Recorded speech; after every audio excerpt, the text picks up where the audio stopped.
Bem-vindo de volta ao nosso curso de eletromagnetismo. Hoje vamos falar um pouquinho sobre Faraday, sobre a lei de indução de Faraday. Antes, porém, deixa eu recordar que nas últimas aulas nós vimos uma lei muito importante, que é a lei de Ampère. É uma lei que mostra que aquele conceito de magnetismo que nós havíamos aprendido, como sendo advindo de materiais especiais que a natureza nos oferece e que tem a capacidade de atrair pequenos objetos metálicos, poderia também ser simulado utilizando correntes elétricas. Correntes elétricas eram capazes também de gerar no espaço um campo magnético capaz de induzir em pequenas partículas metálicas também uma força de atração, também uma orientação. Então, com a lei de Ampère, nós conseguimos mostrar que eletricidade, que são cargas em movimento, que advêm das correntes elétricas, nós éramos capazes de produzir campos magnéticos. Éramos capazes de alguma maneira, fazer o magnetismo acontecer. Hoje nós vamos fazer o oposto. Nós vamos partir de propriedades magnéticas e ver se o recíproco é verdadeiro. Se a gente consegue, dali, construir um pouquinho a eletricidade, construir correntes elétricas, construir diferenças de potenciais e assim por diante. Isso é o que nós vamos ver na aula de hoje e, portanto, nós vamos começar com algo interessante, que é, como eu disse, quem fez os primeiros experimentos para comprovar que determinados efeitos dessa natureza, a reciprocidade entre a eletricidade e o magnetismo, tinha duas vias, era possível ir da eletricidade para o magnetismo, né, usando correntes elétricas, era capaz de se produzir magnetismo, campos magnéticos, mas também era possível o oposto, tendo campo magnético, em condições especiais, era possível produzir também correntes elétricas, era possível também criar diferenças de potenciais. Muito bem, isso é o que Faraday estava interessado. Faraday, ele queria mostrar que essa conexão existia e ele estava interessado em estudar mais a fundo as propriedades magnéticas geradas pela eletricidade e assim por diante. Então, ele organizou algumas experimentações, porque Faraday, apesar de ser muito conhecido no eletromagnetismo, ser de um dos pilares fundamentais do eletromagnetismo, ele era um cientista essencialmente experimental. Ele realizava experimentos, criava situações e a partir dessas situações, a partir dos resultados obtidos, ele procurava criar resultados mais gerais. E ele fez um experimento que é muito interessante. Já havia sido provado que se eu tivesse uma bobina e nessa bobina eu passasse uma corrente elétrica, ela era então capaz de atrair um ímã, não é? Ela, de alguma forma, era capaz de gerar força sobre um ímã e simulava exatamente o papel de um outro ímã, como nós vimos já em aulas anteriores. O Faraday fez o contrário. Ele pegou um campo magnético, por exemplo, gerado por um ímã, e se aproximou de um desses circuitos que, se eu passasse corrente, ele geraria um campo magnético. Mas ele não passou nada, ele não colocou corrente nessa bobina. Ele simplesmente deixou ela e ligou ela a um dispositivo capaz de medir correntes, capaz de medir a existência de uma corrente ou de uma diferença de potencial entre os polos, né, entre os extremos da bobina. Muito bem, e ele notou uma coisa muito interessante. Ele notou que quando ele pegava esse sistema e aproximava, então nós estamos falando desse sistema aqui, mas eu vou mudar de transparência, ele notou o seguinte, que quando ele não fazia nada, quando ele não movimentava o ímã, nada acontecia. Óbvio, né? Tinha lá a bobina, o ímã, ele não movimentava um em relação ao outro, nada acontecia. Mas ele notou que quando ele movimentava o ímã, aparecia momentaneamente uma corrente na bobina. Então, é como se quando ele movimentasse, aparecia um campo, aparecia uma corrente. Se apareceu uma corrente, é porque apareceu também um campo, de acordo com o que nós vimos anteriormente. Então ele notou que havia sim a possibilidade de determinadas situações, o campo magnético produzido pelo ímã gerar uma corrente elétrica que era detectada na bobina. Esse resultado passa a ser conhecido como indução de Faraday. O Faraday, através do movimento de um ímã na proximidade de uma bobina, tem uma bobina banhada por um campo magnético, se eu não mexo nada, mas aparentemente sobre transientes, sobre variações temporais, havia na bobina a indução de uma corrente.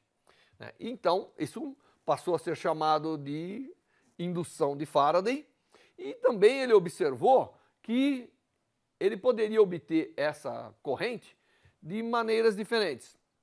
Ele poderia movimentar o ímã e manter a bobina parada, ou manter o ímã parado e movimentar a bobina, o efeito era o mesmo. Aparentemente, havia uma resposta em termos de corrente induzida na bobina quando esse movimento relativo acontecia. Bom, isso então mostrava que havia uma reciprocidade. Aparentemente, determinadas situações de variação do campo, oscilando o ímã ali na redondeza da bobina, era capaz, de alguma forma, de induzir corrente elétrica, e, portanto, se tem corrente elétrica, é porque existiu uma diferença de potencial capaz de gerar a corrente elétrica, como nós vimos em aulas anteriores. Outro experimento que ele fez foi colocar, ao invés de ter um ímã permanente, ele falou, mas o ímã, ele é exatamente como uma bobina, né? Então, vou substituir o ímã por uma bobina. E ele fez um experimento com duas bobinas. Uma bobina 1, uma bobina 2, bobinas nas quais ele pode passar, numa das bobinas, vamos pegar a bobina 2, você pode colocar um gerador, passar uma corrente sobre ela e ver o que acontece na bobina 1.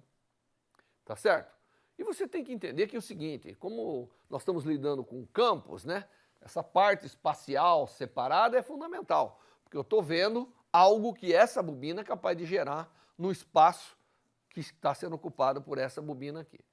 E ele notou o seguinte, historicamente ele notou que quando ele passava uma corrente aqui, ele só notava que algo acontecia na outra bobina no momento que ele ligava ou desligava a corrente nessa primeira bobina. Então, ele notou que o fenômeno da indução, que ele já havia notado com o ímã movimentando nas proximidades da bobina, ele só acontecia em situações onde havia transiente, onde havia uma mudança temporal daquilo que estava se estabelecendo. Quando o campo produzido por essa era estabelecido e ficava estacionário, nada acontecia na outra bobina. Então já estava evidente aí que alguma coisa tinha a ver com coisas transientes, coisas que mudam com o tempo.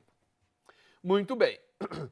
Ambos os experimentos mostravam isso, que a variação, o que estava acontecendo quando nós variávamos o ímã ou quando variamos a corrente na bobina, é que eu estou produzindo um efeito de uma bobina ou de um ímã sobre a outra que varia no tempo. Então era essencial a variação temporal do campo magnético de um banhando o outro para que de alguma maneira ocorresse a indução, para que de alguma maneira ocorresse o efeito do aparecimento de uma corrente no outro circuito que estava na proximidade do primeiro.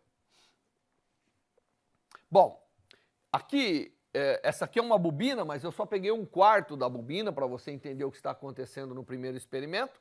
E no primeiro experimento, o que está acontecendo é que nós temos uma bobina e quando eu afasto ou aproximo o ímã, as linhas de campo que estão cortando o circuito estão alterando. Uma hora o campo que está passando na bobina é mais intenso, uma hora é menos intenso. E o resultado disso é que então tem uma variação do fluxo das linhas de campo pela bobina. E essa variação do fluxo, lembra-se que o fluxo é o produto do campo, a integral do campo com a área, Nós aprendemos isso anteriormente. Então, a variação do fluxo magnético pela bobina é o que de alguma maneira parecia estar ocorrendo, e fisicamente é isso que nós temos quando movimento o ímã. Eu estou variando a intensidade do campo, né, na área da bobina que está aqui, que eu representei só um quarto. Você tem que imaginar esse quarto fechando a bobina, né? E com o movimento do ímã há uma variação desse fluxo. E mais do que isso, o Faraday notou o seguinte: quando ele tentava aproximar o ímã da bobina, ele estava aumentando o campo, portanto ele estava aumentando o fluxo. E aí aparecia uma corrente no sentido de evitar aquela variação. Quando ele afastava, ele estava diminuindo, aí a corrente aparecia no sentido contrário. Então ele notou que a resposta da indução causada pela variação do campo magnético na proximidade do circuito no qual eu estou induzindo é sempre contrária à variação que o primeiro está causando. O sistema responde para evitar a variação. E isso é chamado lei de Lenz. A lei de Lenz diz que quando eu tenho um circuito e eu vou induzir algo sobre ele, a resposta do sistema é sempre oposta, se opondo à variação que está causando aquela indução. E essa chama-se lei de Lenz, é uma lei importante para a gente ter conosco. Bom, vamos ser um pouquinho mais preciso e, de fato, calcular o que está acontecendo. Vamos tentar enxergar o que está acontecendo. Primeira coisa, eu vou pegar um campo, eu vou imaginar uma situação de um campo uniforme, que está aqui representado, aqui pela cruzinha. Você percebe que eu imaginei um campo que está entrando aqui no plano do nosso desenho, e eu vou passar por aqui um pedaço de condutor. Condutor, tem que ser condutor, porque eu vou observar movimento de cargas, eu vou observar a corrente elétrica que vai aparecer. Então tem que ser um condutor. E eu vou movimentar esse condutor com uma velocidade v por esse campo. O condutor, como vocês se lembram, ele tem cargas livres, tem elétrons. E na presença de um campo, dependendo das condições da velocidade com relação ao campo, há uma força sobre esses portadores.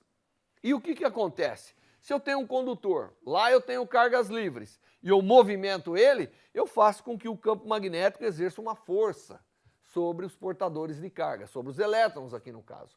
Só lembrando que a força que aparece sobre os portadores de carga é o produto da carga vezes o produto vetorial da velocidade vezes o campo. Então aqui eu tenho a velocidade, o campo está para baixo, aparece uma força, se tivesse uma carga positiva nesse condutor, indo para cima. Como são elétrons, a força é contrária porque a carga inverte. Tá certo? Então, o que acontece aqui?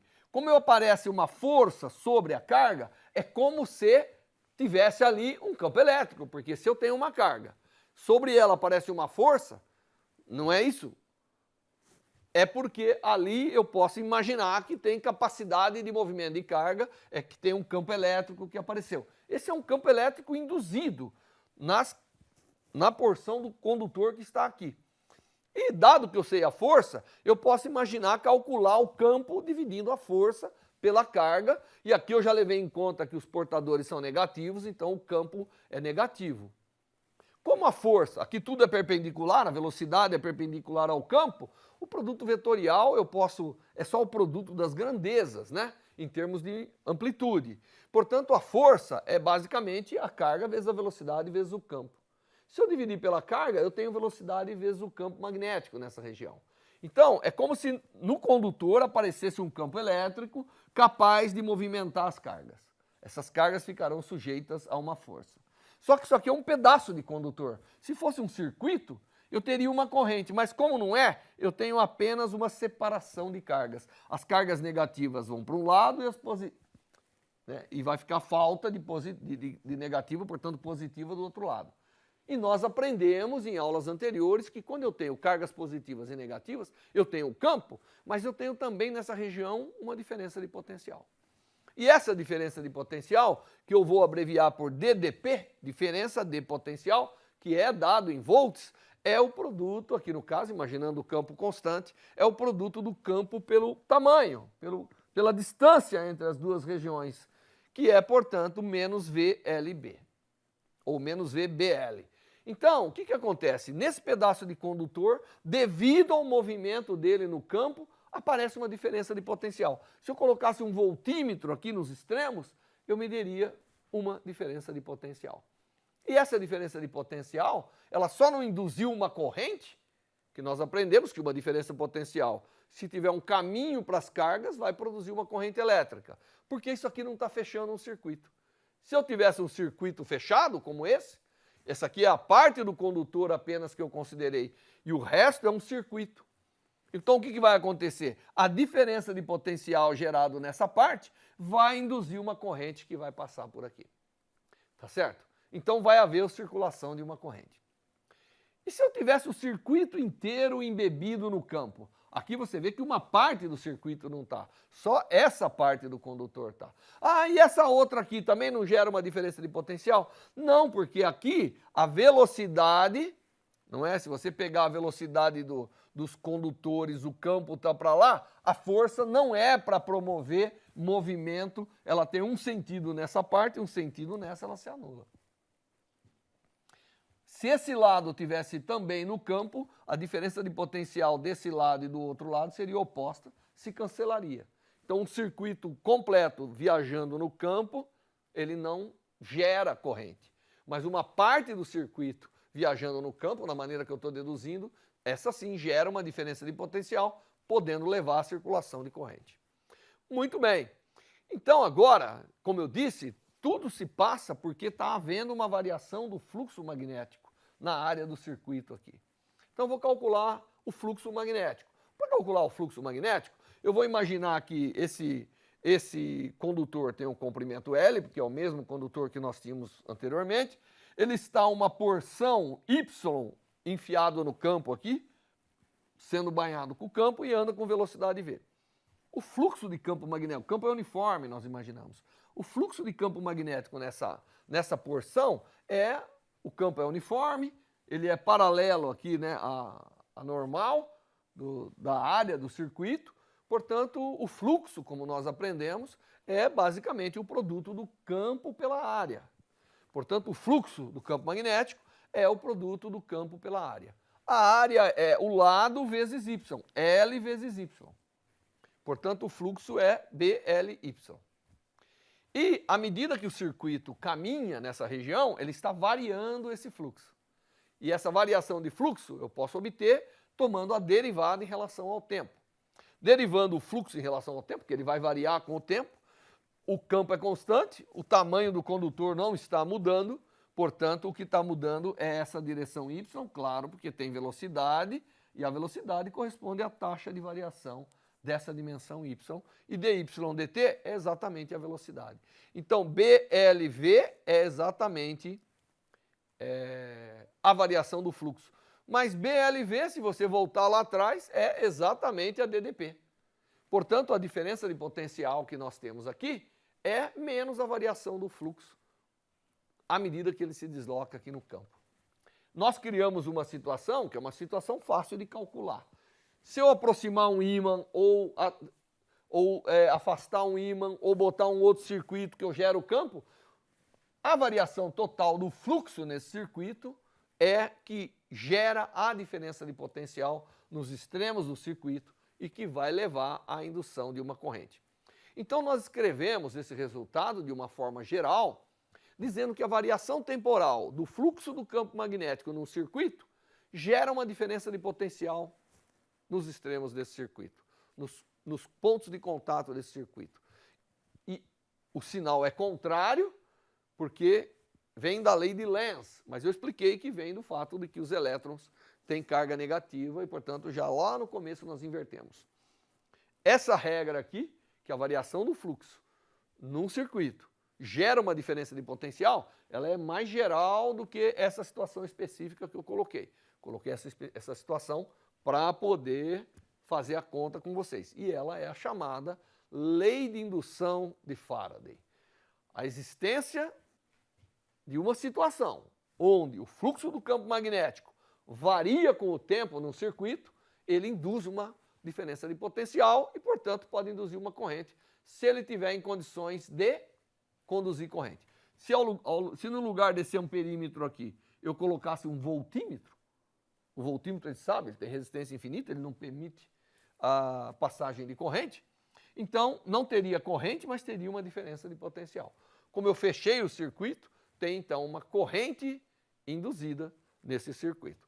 A lei de Faraday, a lei de indução de Faraday é extremamente importante. Com ela nós podemos imaginar muitas coisas que acontecem ao nosso redor e a gente nem sabe.